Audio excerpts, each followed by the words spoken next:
Good morning, everyone. Insta family and Facebook family. How's everyone doing? It is like a perfect day here in New York today. Hopefully, Instagram, you are not going to freeze on me today. Hi, Amber. Good morning. Alex. Hey, lady. How's it going? Oh, it's so fun seeing my friends in the mornings. Hi, hello, hello. So I'm very thankful today. My sister, Sweet Emmeline's, if you guys don't follow her, hi, Jamie, good morning. If you don't follow Sweet Emmeline's, you have to. Thank you, Jamie. She is a lifestyle entrepreneur and does fun tutorials. Thank you. So Sweet Emmeline's actually gave me this, and I'll have to tag her. It's funny because Facebook, it like looks different. For you guys on Insta, it's backwards, but it says thankful. And yeah, it's like really comfy. It's like cool here in New York today. It's perfect day. So it's like a sweatshirt and jeans day. Can you believe that? It feels like it's the fall with this weather, but I'm not complaining. Hi, Sue. Oh my goodness, I haven't seen you in forever. Good morning. Great to see you. All my favorites.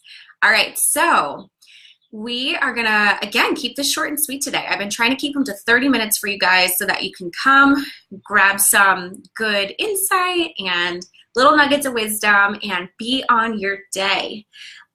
So number one announcement is I started my podcast, which I am just so pumped about. And I've really been wanting to share this journey with you guys, like all the behind the scenes. If you follow me on Instagram, you can check out all my Insta stories where I talk about it. But this was like way out of my comfort zone. Like, you know, writing a book is out of my comfort zone, but podcast is like really outside my comfort zone. Like barf all over the place comfort zone. I don't feel that way anymore.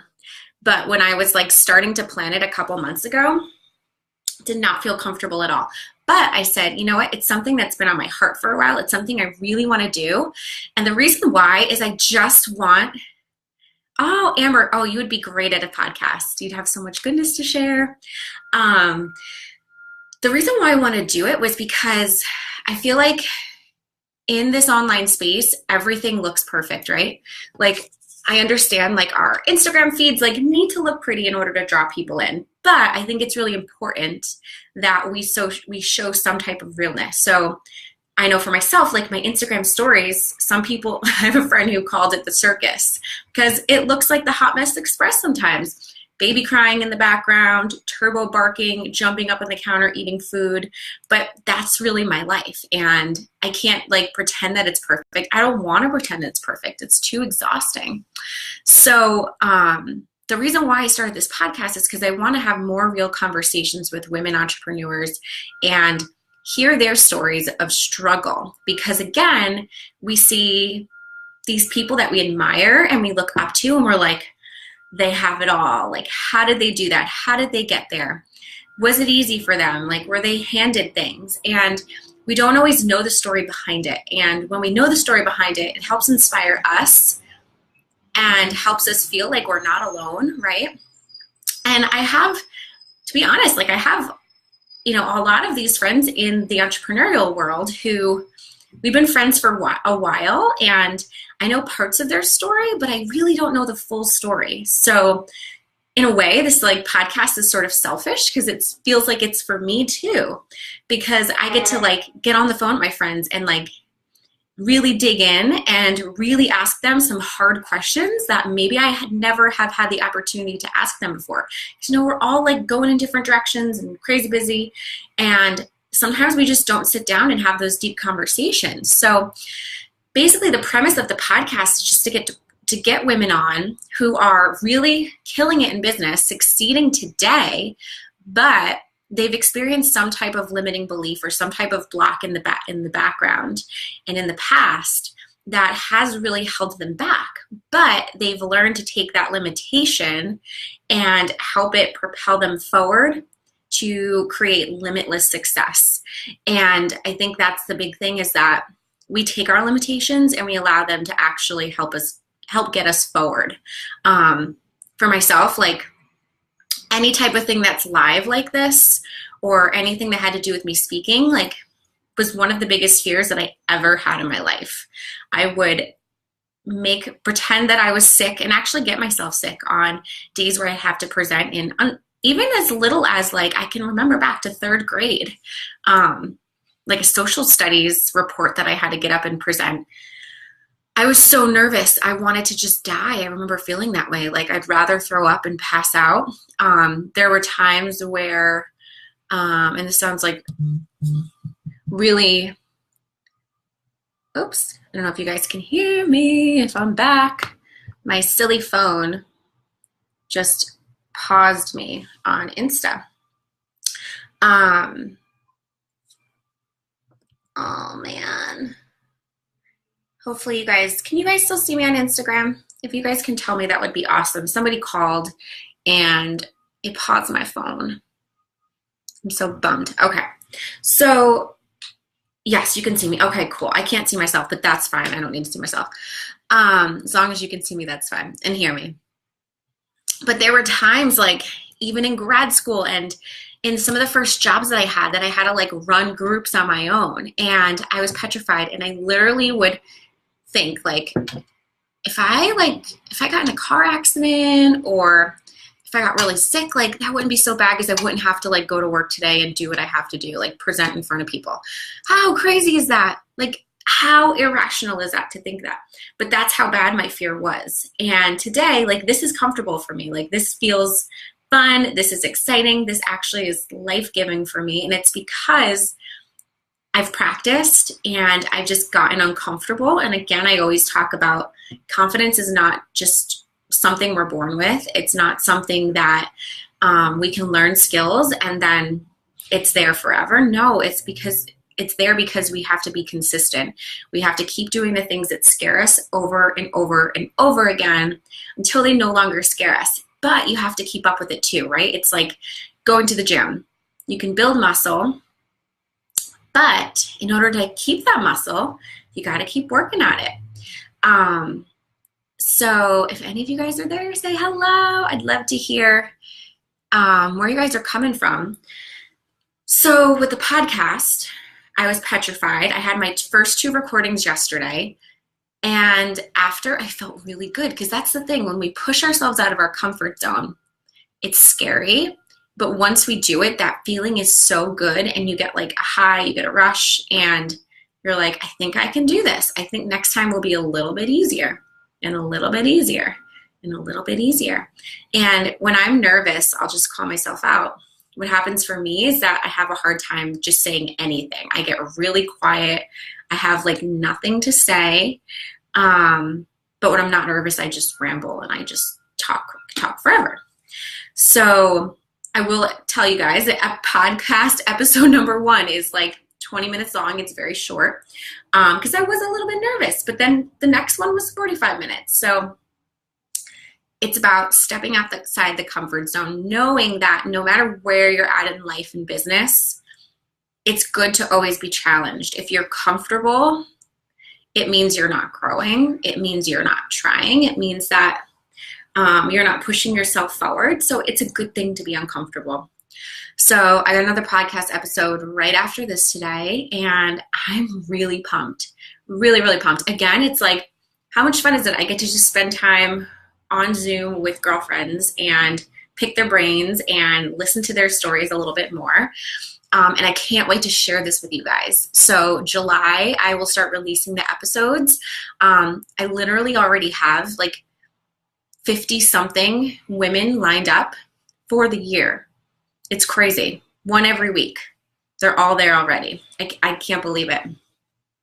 So yeah, I'm going to have to start like taking people for next year or people as backups. But there's so many women out there who want to share their story. And I just want to create a platform so that you guys can do that. And that's really what my book's about too. So fun stuff, fun stuff. So today, real quick, we're going to talk about, I'm going to post this link for you guys.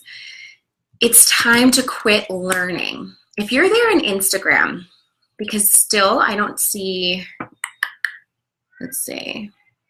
I don't see any. I don't know if you guys can see me because my screen is still black and I don't know. I can see comments if there are comments, but I don't know if you guys can see me. Hopefully you can hear me. But yeah, we're going to talk about, you can see me. Okay, awesome. Awesome. I can't see me, but that, again, that's fine.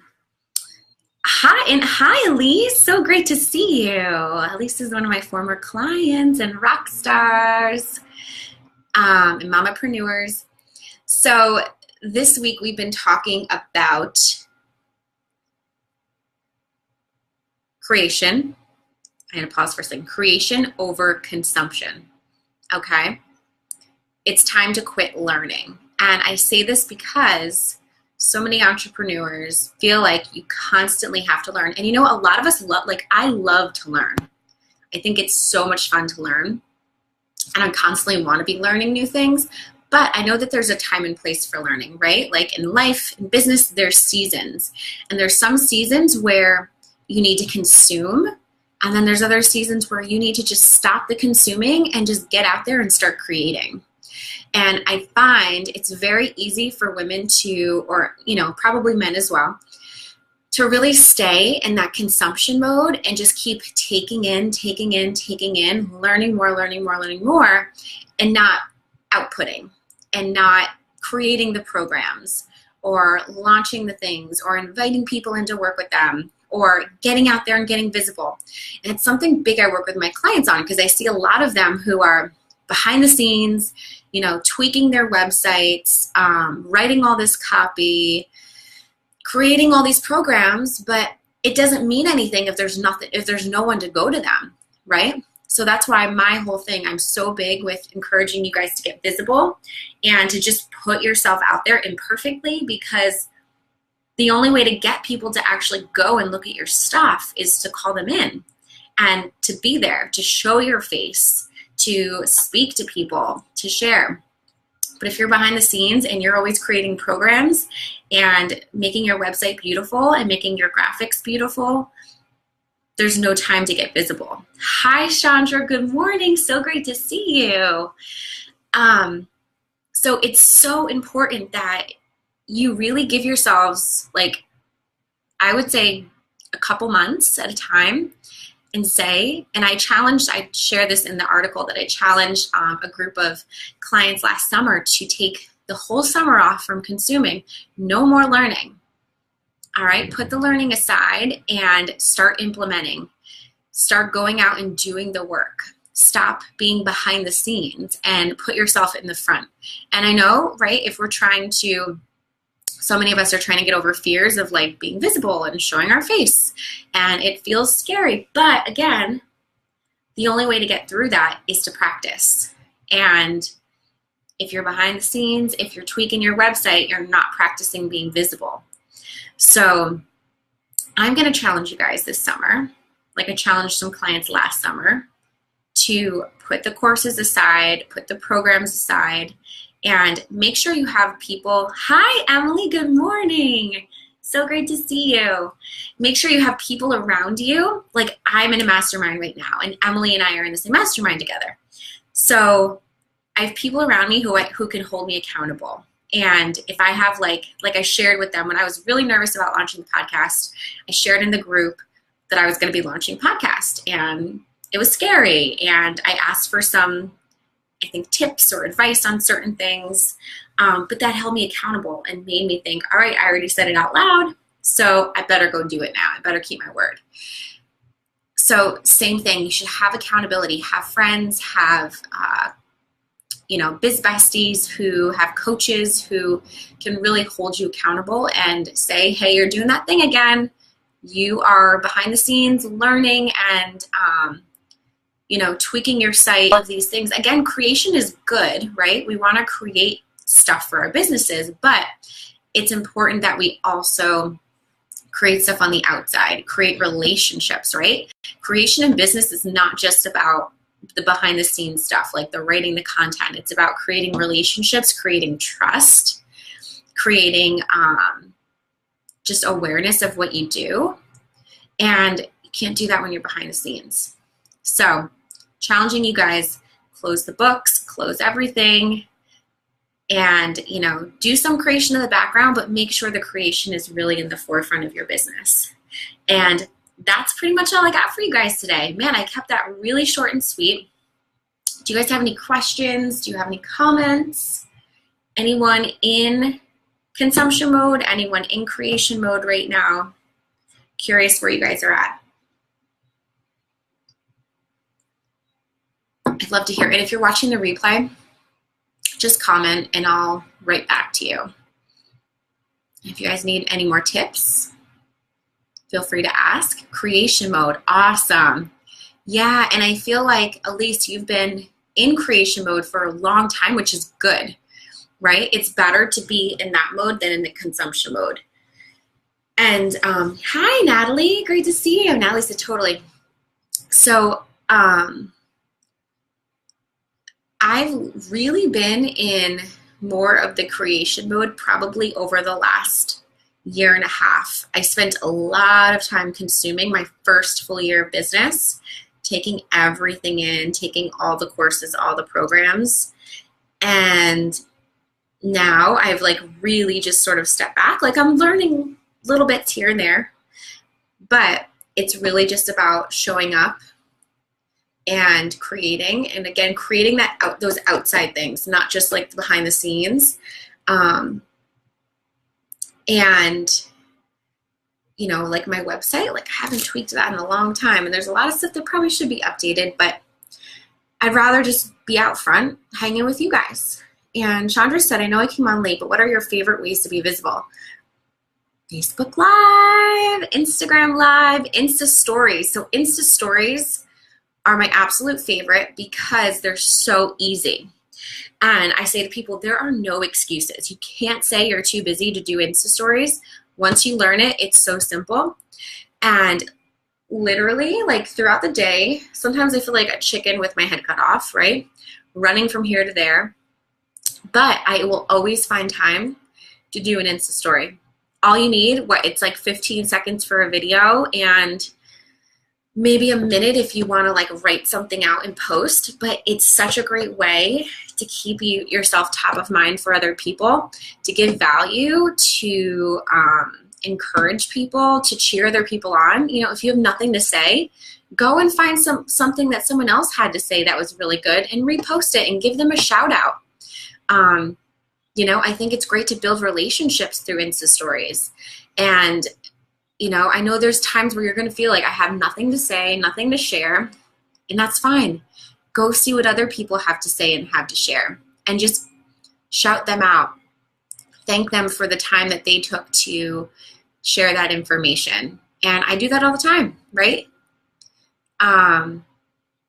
Or someone that helped you. I mean, you can really pretty much post anything. I think that for me, what I've realized is that my like Instagram, like my feed is like more businessy, right?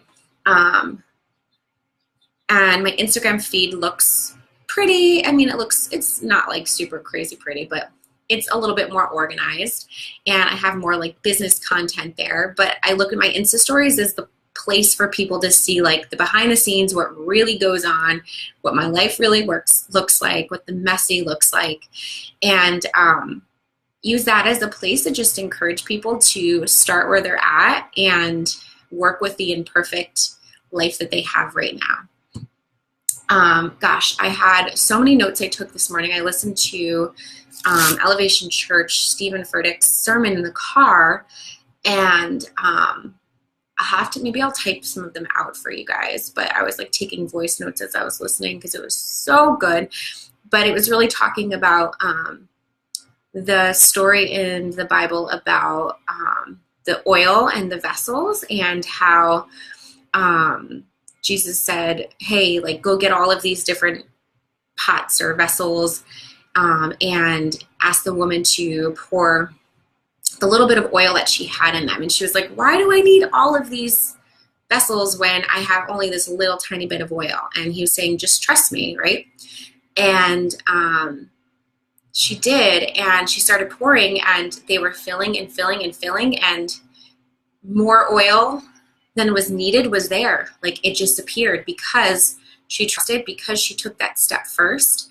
And I think that sometimes we feel like, I'll go and do that like once I have the resources, right? Like I'll pour the oil once I have it.